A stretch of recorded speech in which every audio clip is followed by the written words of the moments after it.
কলকাতা থেকে মাত্র 1 রাত 2 দিনের জন্য ইতিহাস ঘুরে দেখতে চলে আসুন মুর্শিদাবাদ। এখানে আসার জন্য কলকাতা স্টেশন কিংবা শিয়ালদহ স্টেশন থেকে আপনারা ট্রেন পেয়ে যাবেন। তাছাড়া ধর্মতলা থেকে বহু বাস মুর্শিদাবাদ আসে। মুর্শিদাবাদ এসে প্রথম দিন ঘুরে দেখুন হাজারদুয়ারি প্রাসাদ ও জাদুঘর। এটি হলো মুর্শিদাবাদের প্রধান আকর্ষণ।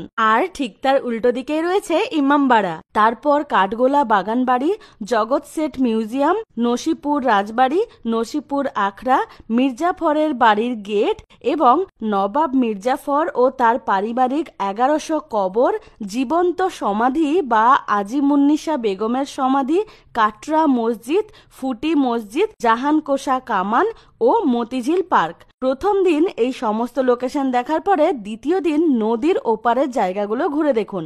আর প্রথম দিন আপনারা যা যা ঘুরবেন সেগুলো ঘোড়ার গাড়ি কিংবা টোটোতে করে ঘুরতে পারবেন।